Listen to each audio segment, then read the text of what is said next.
My name is Brian Newman, and I'll be the moderator today. And I'm a consultant to brands that are making films and trying to figure out the film and entertainment space.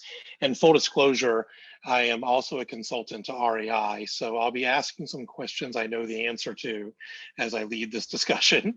But I'd like to start with some introductions of the group that was involved with REI's series with Angela Tucker, The Trees Remember.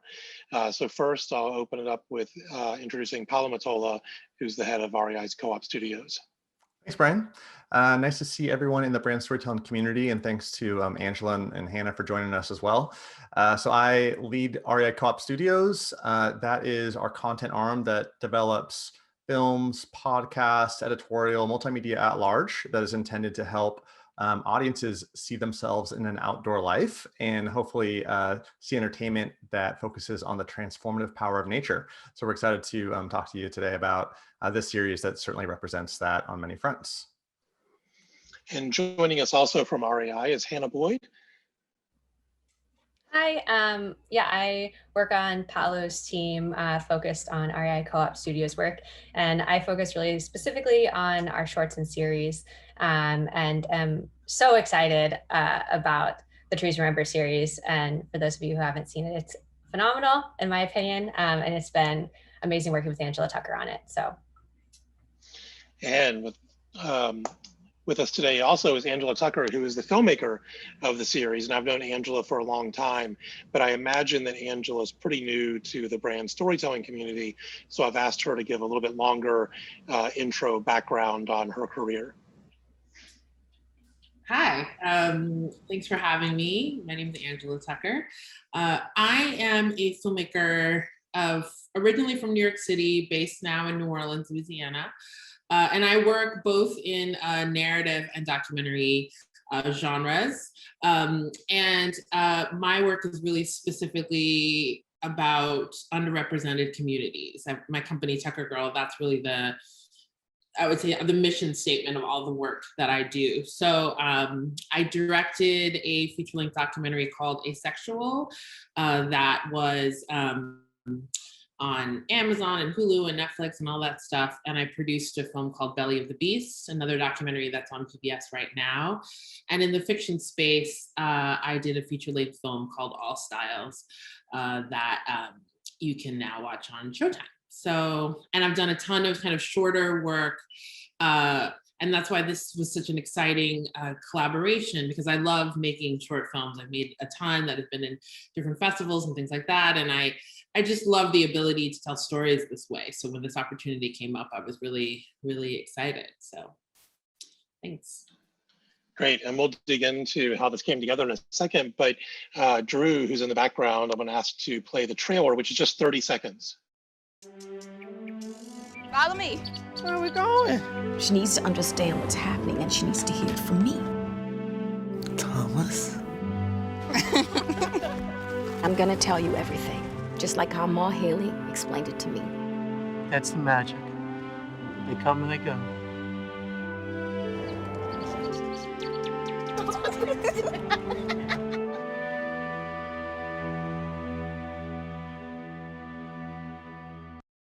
Great. Well, I hope everyone can watch Trees Remember on REI's website and on all their channels. I'll post the link to it in the chat. I've also put Angela's bio in the chat, and I'll be posting a few more links in the chat as we start the discussion. But I want to start with Paolo.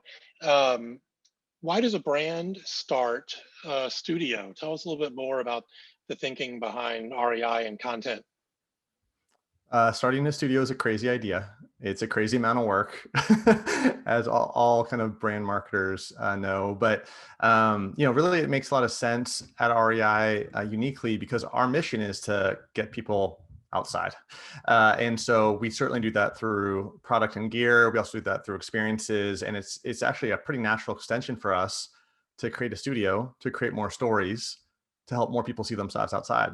Right? That's the idea, and in our opinion, there haven't been enough stories that depict people of color, gender spectrum, all sorts of aspects of a lived life compared to, I guess, the stereotypes of predominantly white men kind of conquering nature, right? So for us, it's just like, we should play a role to serve our mission to create stories, create partnerships that enable stories, and make sure that these are reaching audiences at the same scale that those kind of stereotype depictions have been for generations. So, it's fundamental to our business that people see the outdoors as accessible, inviting, and for them, as public lands are for all. And the studio arm is really a business unit to enable that outcome for audiences and to hopefully supplement all the great outdoor storytelling that's already happening. So just a quick follow-up question on that. So REI is going to be making a variety of types of content. So it's films, I know podcasts. What else are you doing? Yeah, so we've got our films, which we've done dozens of short films, a couple narrative films to be announced, and one in The Dark Divide by Tom Putnam and starring David Cross and Deborah Messing that came out last fall. You mentioned our podcast series. We've got shows like Camp Monsters, Wild Ideas Worth Living, a new show coming online called Hello Nature featuring Misha Yusuf. And then we've got editorial at large, writing a ton of stories. We've got a great story on our digital magazine with Deb Haaland, who's the Secretary of the Interior for Joe Biden right now, and more to come. So for us, we're not limiting the studio's strategy to any particular format. We really want to meet customers and audiences where they are, in ear, on screen, in living rooms, and want to get behind the right projects that we think will really help reach those audiences with those stories that we think have not been told often or loud enough. Great, thanks. And Hannah, can you talk a little bit more about how REI was looking at underrepresentation outdoors and the decision to make this particular series? And I know that when the series started, you were even thinking more along the lines of documentary potentially, and it became narrative shorts. So can you tell us a little bit about that process from REI's perspective, and then I'll get to Angela on her perspective. Yeah, Paula mentioned the kind of short docu-style projects we've done for many years, and I think those have always been focused, to his point, on stories that aren't just like climbing to the highest peak or doing some crazy outdoor adventure that is not how the vast majority of us experience the outdoors. It's like very elite athleticism that some people find amazing in the outdoors, but sometimes it's walking the dog or going to the park or something along those lines that's actually true to how we experience the outdoors. And I think as it relates to kind of who's been featured in those projects and the perspective that they've celebrated, it's been largely or sometimes entirely lacking people who aren't able-bodied, wealthy white men, if I'm being really honest. And so last year we were really excited about kind of identifying some projects and partners who haven't been necessarily explicitly welcomed and asked to tell stories about the outdoors. So we were connected with Angela Tucker, who we haven't worked with to make a project in the past. And it was awesome. I think one of our first calls, she's like, would you guys be interested in a scripted approach? And it's like, yeah, if that's a story that you want to tell and that's the perspective you want to see in the outdoors, then like, let's do it. So it was kind of a no-brainer for us to dig into a scripted approach instead of just sticking to the like standard docu-style shorts that we've done in the past. So it was exciting to do a new format. Great. And I want to dig more into how that discovery process went and the connections and everything in a second. But Angela, what were your thoughts when you get a phone call or an email from a brand about making some films together? What were your first thoughts? Well, I got this email and it was like an RFP and I was like, I don't know, Hannah, I know REI, everybody, not everybody, but most people know REI. So, at first you're kind of like, is this something for me? Is this, because I did have the kind of perceptions that a lot of people have where you're like, what kinds of stories would we be telling? What what would the freedom be? But I am someone who, you know, I go hiking a lot, and I don't know about this whole, I like the outdoors, let's say. So I was immediately intrigued because I know about the lack of representation of people of color in sort of that space. And so I was kind of intrigued about making something that could speak to that. But it was just kind of sorting out, you know, what inspired me. Because I mean, I haven't really worked with brands. So everything that I make comes out of, does it feel new to me? Is there an ability for me to tell a story in a different way? And immediately I could kind of imagine how I could in this format. So it was exciting. That's great. So both of you mentioned that there was an RFP. Can you tell us a little bit more about that process? Because one of the things we want to talk about here are best practices.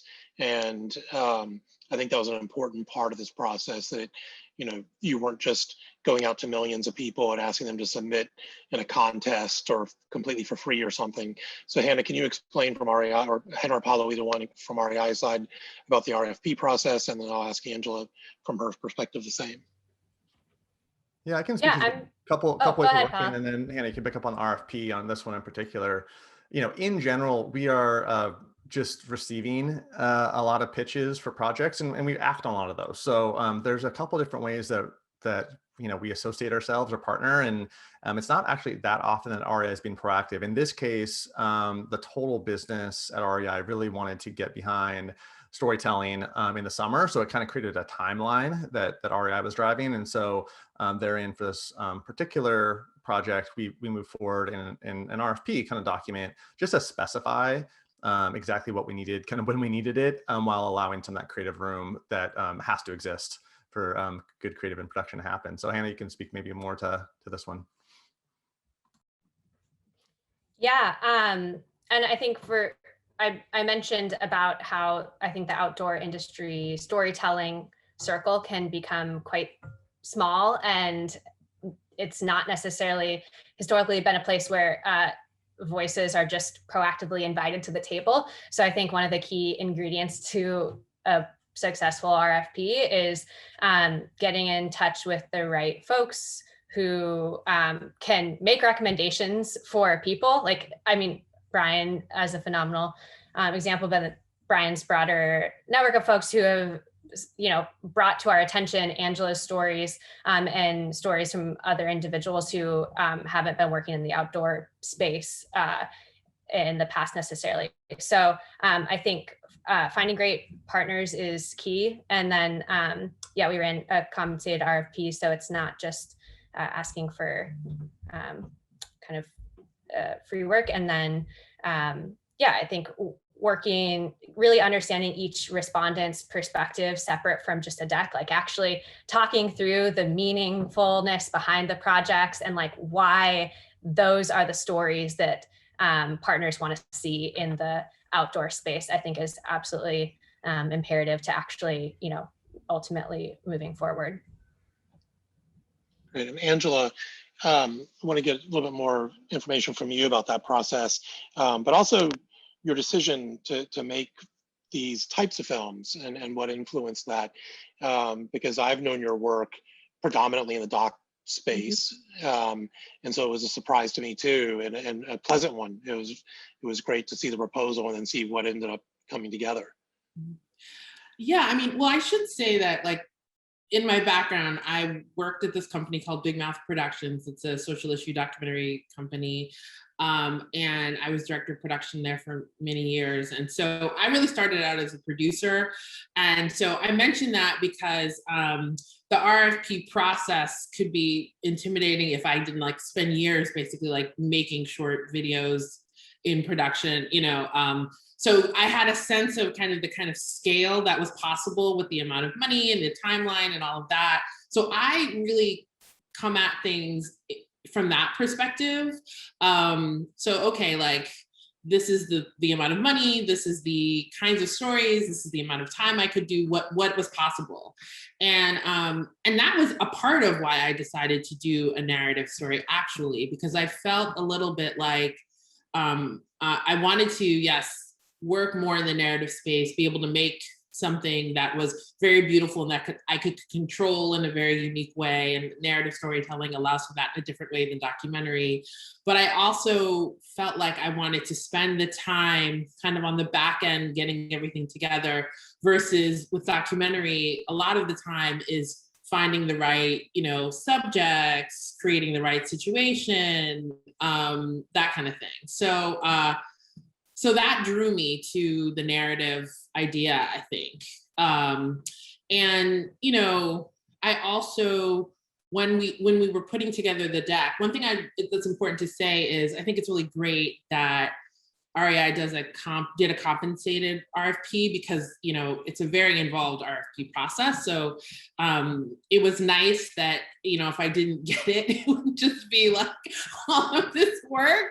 I've done a lot of RFPs that I haven't gotten, so it was really excited to be like compensated and to have Hannah as a resource to talk through like the things that were clear and that were not clear just in the process. So you didn't feel like you were just kind of coming up with an idea into the void and you had absolutely no idea if this was something that REI would be interested in.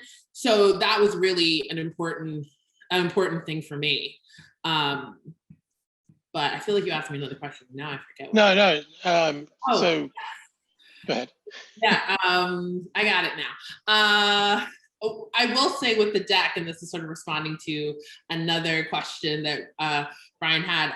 So when I came up with the deck, my best friend Aisha Chari and I worked together. She's really like my sounding board, honestly. There's no like formal process. She's just like, my sounding board. And what kept coming up for me was this idea of "we've always been here." That was kind of a phrase that kept sort of sitting in my mind. And so we titled the deck that, almost to kind of address the whole, let's look at this thing from the perspective of, people of color have been in the outdoors. We're just telling stories of this. The angle of this isn't, look, people of color are in the outdoors. It's no, we've always been here, And so how can we create stories that reflect that? We changed it to "The Trees Remember," because just the pieces kind of felt like they reflected something different. But I titled the deck that, almost kind of in a more provocative way, to really say like, okay, let's push at this idea. And I think in a way it was like to see how REI would respond to it too. Like, so that we're all kind of together agreeing that we're saying that the messaging here is, we've always been in the outdoors, and here are kind of stories that reflect that. I thought it was such an important nuance to add to the conversation. REI, what did you think about that? She said she was being provocative. Oh, yes. I mean, we just love the notion, right? Because we're in this transition where a largely, white progressive audience that we reach, is just trying to, come to terms with a lot of societal dialogue around race, right, and privilege. And the undertones in the outdoors is a perception like, hey, I don't see people of color, on a trail, at a ski resort, like those kinds of things. And Angela's notion kind of just breaks the mold of that view, which is to say, no, like, we're here and maybe we're not where you are, we're in different places, you're not where we are. And it's like, we just have to broaden this definition of what time outside means to all the benefits that everyone gets to experience. Also to some of the friction, and really, some the terrible histories that have occurred in the outdoors too. So it's like that fabric, just comes to life in that notion. And of course, in the business decision of these things and choosing partners, it's like, yeah, this is someone with a really big idea, and this is someone that we really want to work with to understand that idea, to enable that idea to come to fruition and become a story that people see. So a lot of times when I speak with filmmakers who have not worked with a brand before, a lot of the questions are around creative control, editorial control, things like that. And it was clear from your conversation so far that, this was an RFP. There was a definite, like, certain amount of guardrails of things we want to do. that we want to accomplish in this series in some way. But I want to ask it for anyone in the group from REI or from Angela's perspective, how that worked, the back and forth, the dialogue around the creative process, both in the very beginning stages and then as the shoot and the post started going on. I'm an audience for this one. I got to hear from Angela first. Angela, just okay. process the notes, you know? Well, yeah, I mean, so it's interesting. I definitely knew this question was coming. And I feel like I was able to tell the stories that I wanted to tell. You know, and the notes that I got, many of them were notes that made it better. You know, so I never felt like there's nothing in the pieces that are like, well, we just need to see, REI needs to be in the frame. I actually forgot, I have made things for brands before, I won't say which. And there are things where it's like, okay, it could be a documentary, but they just need to be like holding our product in this documentary, you know? I totally forgot about that, but it came back to me. And it wasn't like that. Like, REI was really like, no, just like whatever makes the most sense. So it was really just like we did a treatment, got notes on the treatment, and then, you know, did some drafts of the scripts, and then did storyboards, and, you know, which all seemed pretty standard. And I didn't, you know, I never felt like I had to like concede to something, or, you know, I really did feel like every note that I got made it better, which was nice. I mean, it you know, I really feel like when I look at the pieces, they are the way that I want them to be. You know, I don't kind of have, I've worked on things where it's like, there are a lot of cooks in the kitchen. And when I look at it in the end, I'm like, well, together we did, I really feel like together we did a great thing. And it was a vision that I had with them. So it's a really nice feeling. That's great. The nuance I would ask for Hannah or Paolo to address in your other comments as well on this is, how does a brand get that trust to work with a filmmaker? Because so many brands are used to doing advertisements where it's much more scripted and approved, and, you know, the director's more for hire and a lot less input. So for the brands that might be watching this, that would be important to know. I'll add one thing and then Paolo add away. But I think I think as you work with truly just like a creative and obviously talented person, like that's, I guess for us, it was easy to trust Angela's and her team, Isha and others, like discretion on the creative decisions, especially because it was the stories scripted or written from Isha and Angela, and like it was their perspective first and foremost. So I think like they are the creative professionals, and we are really focused on being additive if and when fitting, and then finding the best ways to share these stories and reach people with them. I'd also say it was like kind of astounding how much from like treatment to rough cut, which was essentially like the fine cut, like it was just amazing how well the team just like each step just felt like they nailed it. So I will say that's not always the case on everything, but I think it was amazing to see how closely linked final outputs that went to market were to original concept.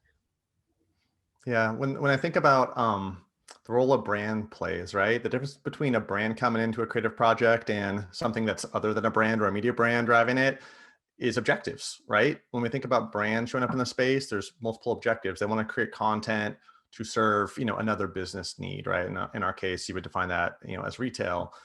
As we approach this in many projects, I think we've learned, you know, our lessons along the way, some of which Hannah's been alluding to, is like, the more we function like a traditional media brand in these engagements, the more we function like producers and executive producers that are really hands-off on the creative, because upstream we just make really highly qualified decisions about who our creative partners are, then we trust the process, right? Like, you know, we play our role by deciding we want to initiate the project, decide what the partnership is, And then we trust people who are better than us at telling great stories and creative, and we play our part by financing, enabling, distributing that, like a studio, right? And sometimes like a distributor in a self-release model like this. So, I think we intentionally went into this saying we got to be hands off. The kinds of stories that we want to tell are not stories that REI has permission to tell on its own, but we sure as heck want to be a platform for them. And so that was the mentality from the start. And I think that enabled a condition for Angela to tell the stories and fulfill her vision. And I think for us to play a supporting role in that. It sounds like it went well and everyone worked together, as Angela said. But even if it's a positive learning, Angela, what would you say is like something you learned that you would want other filmmakers to know about the way to work with a brand and make content that matters to you as a creative and to them as a brand? Well, I think a big part of it is the conversations that you have early on. I think you can tell a lot, particularly I'm telling stories about, people of color, and I'm gonna get into all these different things, and I want to make sure that the people that I'm working with, that we are kind of like-minded, and that a lot of that are conversations that you have up front, and you sort of see reactions that people have to different things that you're addressing, like in the 1960s, for example, there's like a degree, they're talking about activism during that time, and there's kind of this discussion about what being Black in America is like. And so in a way, when you get notes, you can kind of see where people are in terms of whether they're gonna be afraid of touching on these issues, but it was always like, sure, sounds good. Clarifying questions, okay. So I think a lot of it is having conversations in the beginning and just making sure that you guys are all on the same page in terms of like your goals and your ideals, if that's important to you, and throughout the process communicating. If I felt like if something wasn't going to exactly be the way we storyboarded it or something, I tended to overshare, but I was like, I just want you to know this thing has changed. And often it was just like, okay, well, that's just the process and it's fine, So I try to just communicate all along the way and over communicate. So is that we all feel like when we look, we're in this together, and when we watch it, we understand the decisions that were made to make the thing that, to make it be as good as it can be. So, and I would also say I had two incredible producers, Jeremy Bloom and Dwayne Prefume, on it. I could not have produced on this. Like, I really needed to be just a director. I did in my little ways, but I really just needed to not be worrying about a lot of the logistics, especially with all of the actors and, and filming during COVID.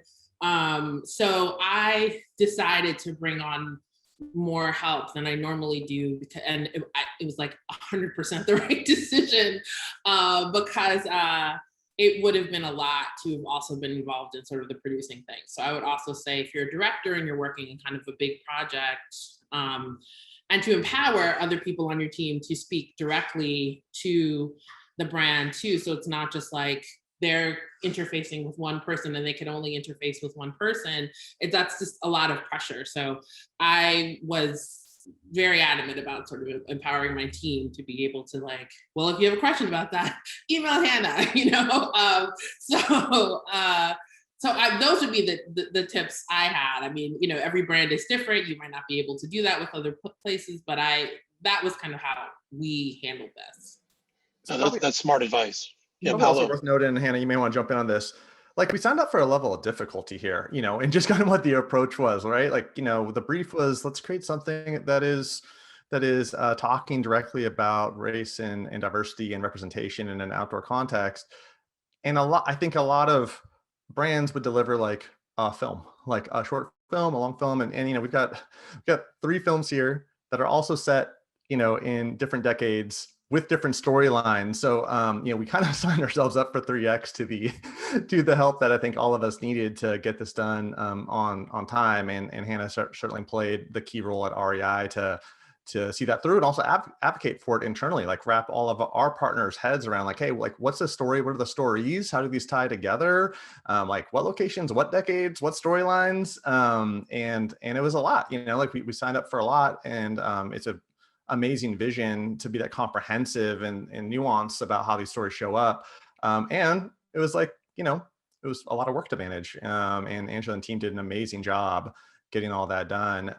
And I think that level of difficulty really paid off for us in terms of, what the films ended up being. And anything to add, or?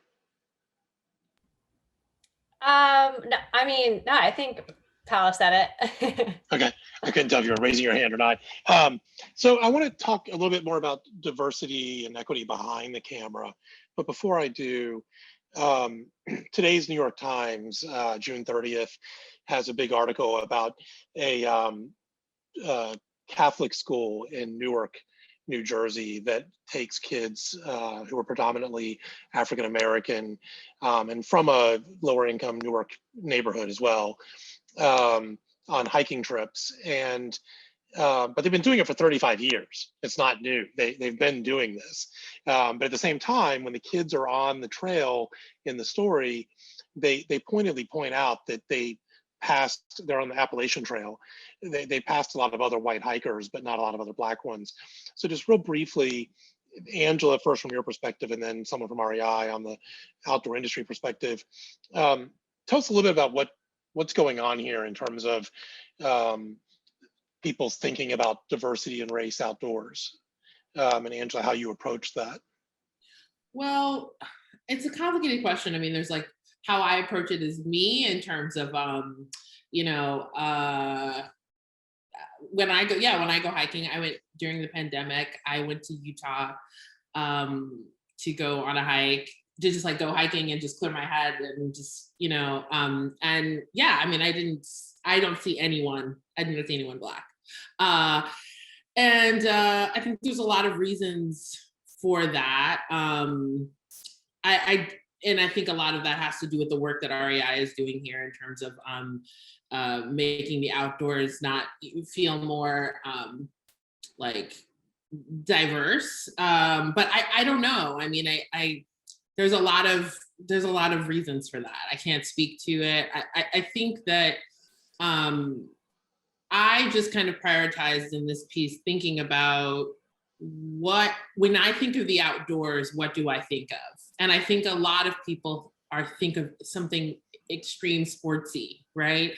And really, I think of all of the, like the old ladies I grew up in New York City, in the East Village, and I think of like the old Black ladies who would go on their walks every day. That's really what I think of.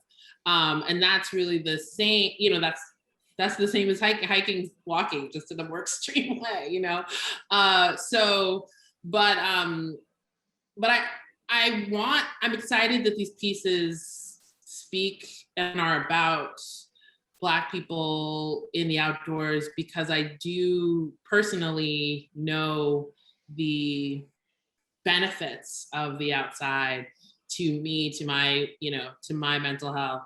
And like we did a bunch of Instagram lives with Outdoor Afro, and it was interesting because a lot of people in that community want to see, were so excited to see content from REI that had, that featured Black people. So it's just really important to create more work like this. And I'm glad that this isn't just like one thing that REI is doing, but there's going to be other projects too. REI, anything to add to those comments? Yeah, I mean, well, my opinion is that we have a long ways to go as an industry, and like I'm excited for what this conversation would look like next year, the year after, so it's not such a a new thing for us for us or any outdoor brand to be, to be sharing these stories, for them to just be what we see from the outdoor industry, for all people, all abilities, racial identities, just everyone to be representative of the outdoors. So I think the industry has a long ways to go in really reflecting everyone's experience in the outdoors, but luckily it's just right outside many people's doors, or right, it's close by. You can just walk down the block in a lot of cases. So yeah.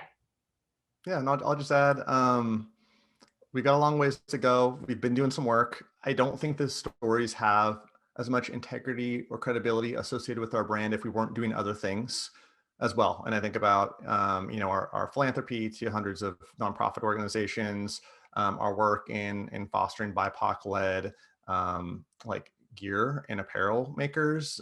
So there's just a multifaceted approach, including, auditing our own workforce, which is predominantly white. And so while REI, has to, as a leader in this space, drive the change, we're doing that with humility. We're realizing we've got serious blind spots, and we're bringing partners on in advisory board kind of roles and new roles to make sure that we're just being comprehensive, and empathetic in our approach. So there is a lot of work to do, but I think we're designing some work that's really exciting, and will certainly lead to more storytelling as well, which is exciting for our program. That's great. Thanks everyone for addressing those issues and concepts. But then behind the camera, let's talk about that real quickly too, because in this past year, there's been a lot of reckoning around all of these issues. And Rick Parkhill, who founded Brand Storytelling, brought this up in some earlier Brand Storytelling conference sessions, that the industry working on brand film, brand content, however you want to say it, has been very white as well. And obviously, there are many, many, many amazing BIPOC filmmakers out there. So I'd like to just open it up to a little bit of discussion about how do we increase diversity and equity and inclusion behind the camera and in the types of stories we tell. It seems like some pretty obvious answers, but I think it's worth addressing real quickly. Angela, maybe first from your perspective as the creator. Yeah. Well, first I would say, just in this space, I know a lot of brands use ad agencies to find people to work with, and I think that is part of it. I have very few of my filmmaker friends. I mean, I'm not really in that world, so I would just say, if you're working with an ad agency, making sure that they have access to or are talking to more diverse filmmakers, because I think a lot of people are like, that's just, the agency is going to handle it and it'll work itself out, and it doesn't work itself out. Like, I think what happens a lot is it's just more work, and people don't necessarily, like, they do a little bit of the work, but you've got to, for change to happen, you're going to have to see it all the way through. If you work with one person that is diverse and it didn't go the way you wanted it to go, you can't be like, oh, well, try that. It's like, you've got to, it's kind of it's going to take a long time. And so I think it's very, very important to also do something along the lines of what REI did. Also, if you're looking for filmmakers, find people who can point you in the direction of some people who are great BIPOC filmmakers who've worked in this space. And it's going to require also taking risks in the kind of stories, and not just stories, but the ways the stories are being told, right? So you can't say you want a diverse maker to tell a story from their perspective and then sort of like keep shifting it to be your perspective. Like, there needs to be some leniency around the storytelling. Like, there are things in my piece that I know speak to the Black community that somebody white might not necessarily understand why it's there.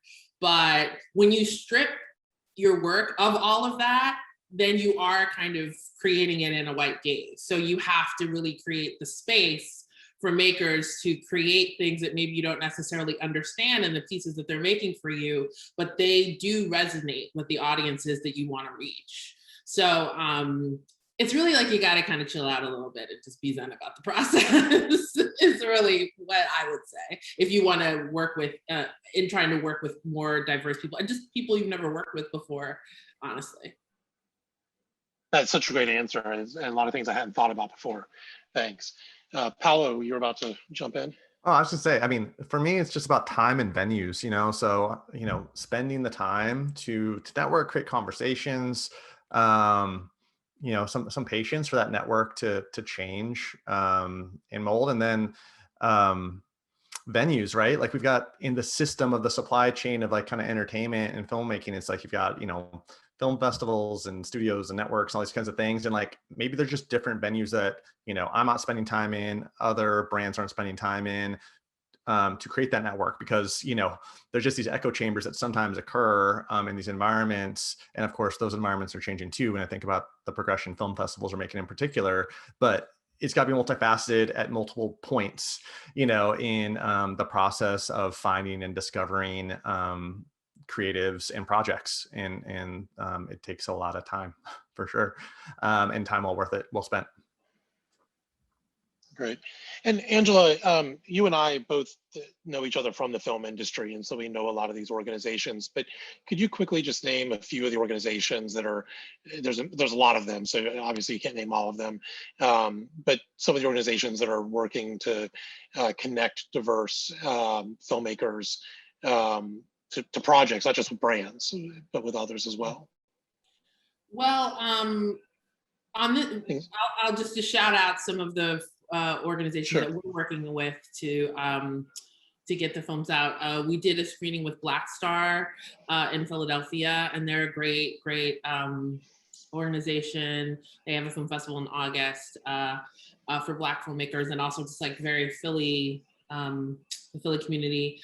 New Orleans Film Society, we're doing an event with them next week.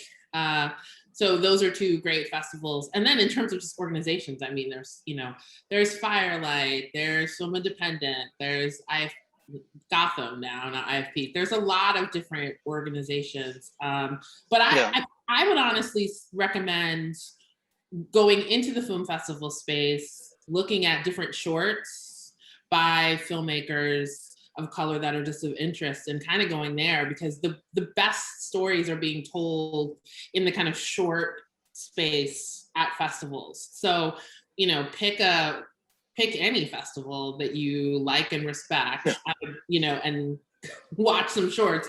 I would say Black Star is a great place to start, but there's a lot of festivals and there's those filmmakers, you look them up, and I think it's really important that you mentioned both Black Star and New Orleans Film Society, because not only are we doing screenings with them of your films, I think it's important for brands to look away from the usual centers of New York and LA, and look into some of the regional centers and places like New Orleans that have great filmmakers, and Black Star in Philadelphia, where there's a lot of talent there and that they know of around the country. I'll try to put some of these links in the chat in just a second. But I think it's, as Paolo said, it's good to broaden the venues where you're interacting with different filmmakers. I wanted to switch, if it's okay with everyone, just a little bit into more of that distribution part of the conversation. So these are a series of 3 short films, and it is obviously still a little bit of COVID times, when it's harder to do things in person, and festivals are doing hybrid events and stuff. But maybe Hannah, can you tell us a little bit more about what REI has been doing to push these out into the real world and on your channels, et cetera? Yeah, so I think notably they're kind of a component piece of all of our kind of brand messaging that is currently in market during our summer timeframe. So that looks like, paid media across social and across various channels, and then hosted on our .com. So there's a lovely landing page where you can watch the films and then importantly, see more about the behind the scenes, read Angela's bio, and then it links out to various, to a podcast we did with Angela to get more into her story and the stories behind the films. And so yeah, all housed there to create some different touch points beyond just these individual pieces that could be seen in market, as small, a small 15-second spot, but really our intention with everything that's in market is to drive people to watch the full series, to learn more, to really dig in, and hopefully watch them on the biggest screen they can find, like do a YouTube on your full television screen.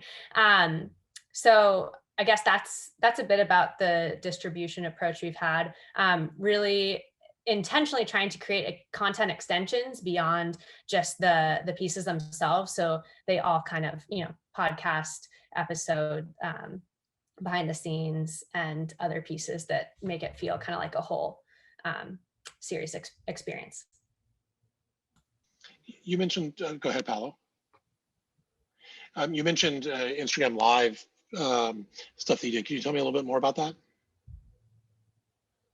Oh, yeah. We also, as part of the launch, I think it was really important to kind of create an opportunity for audiences to hear directly from Angela. And she mentioned Outdoor Afro, and then also Karina Newsom, who is a birder. And so we kind of created the venue for conversations between Angela and those two individuals to talk more about the themes in the film and really introduce them to audiences.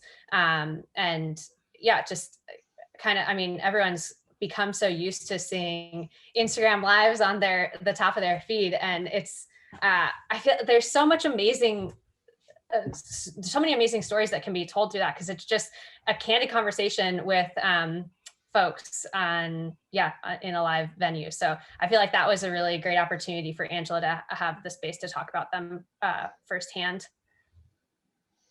Angela, does that help when you're not able to do a lot of Q&As at Film Fest to do something like that?